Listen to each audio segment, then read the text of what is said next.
después de lo que yo viví, ahí viene el proceso de empezar a volver loco, porque después de haber estado preso, yo salgo.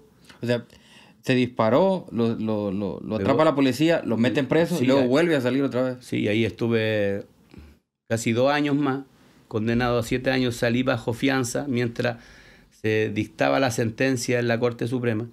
Entonces ahí yo salgo, esperando mi sentencia de los 7 años. Había estado 2 años. Entonces estando afuera me empezó a pasar eso. Yo Hablaba solo. Hablaba solo y algo me empezó a pasar. Hermano, algo me empezó a pasar porque algo que nunca en mi vida yo había sentido de que era como que todo el mundo se había apartado de mí, era como que yo estaba solo. Me sentía diferente, sentía que era como que un desamor de todo el mundo, como que no le importaba a nadie.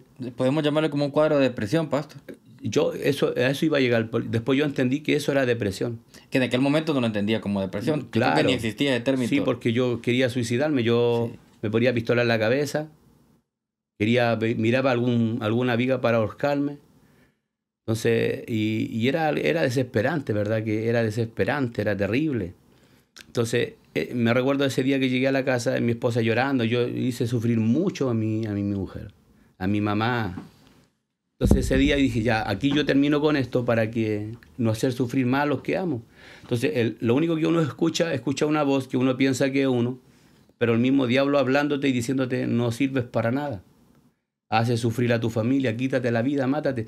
Y de esto, en 2, 3 días más, cuando te sepulten, ya todos se van a olvidar de ti y tu familia va a descansar. Entonces, esas eran las voces que tú escuchabas. Entonces, en ese momento yo dije, ya, ahora yo me voy a quitar la vida.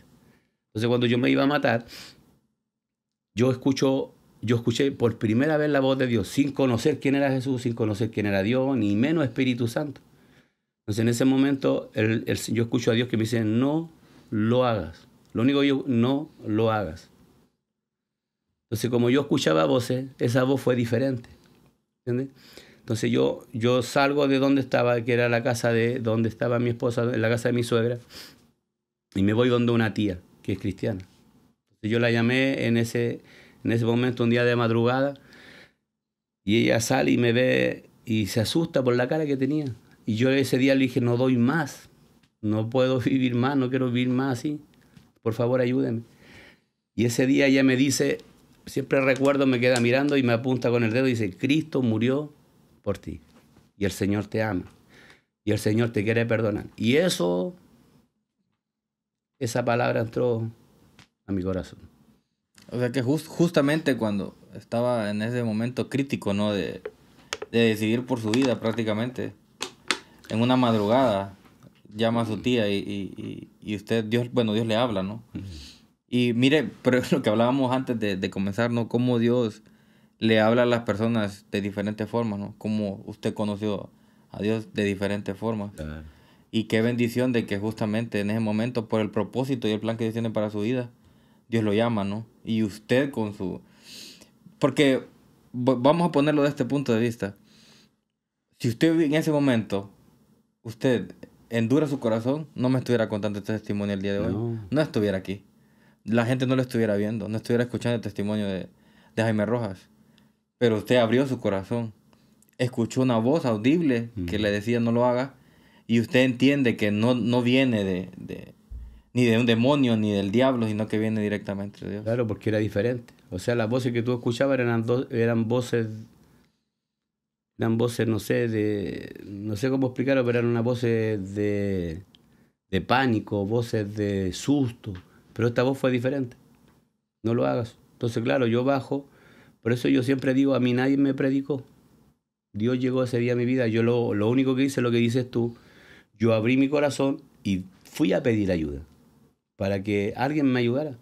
Así como varios yo creo que pueden estar viviendo crisis terribles, pero si son capaces de abrir el corazón, ir a pedir ayuda a cualquier persona, a un pastor, a algún familiar, a alguien que sirva a Dios, obviamente te van a poder ayudar. Pero ese día con que yo no pido ayuda, tal vez, claro, escuché la voz y hubiese seguido viviendo en mi misma condición. Claro. Entonces ese día mi tía sale, me dice Cristo te ama, esa palabra traspasó mi corazón, me la habían dicho 1000 veces, pero ese día traspasó mi corazón Y me dijo, ¿quieres recibir a Jesús? Yo le dije, sí, yo quiero a Jesús, le dije yo. Entonces se puso a orar por mí con una prima. Entonces yo creo que estuvieron orando 2 horas, orando, yo creo que acaso más. Yo tirado en el piso. Nunca en mi vida yo me había acordado y había venido a mi mente toda la maldad que yo había hecho. Jamás. Pero eso fue paso a paso. Estuve toda una mañana llorando, pidiéndole perdón a Dios.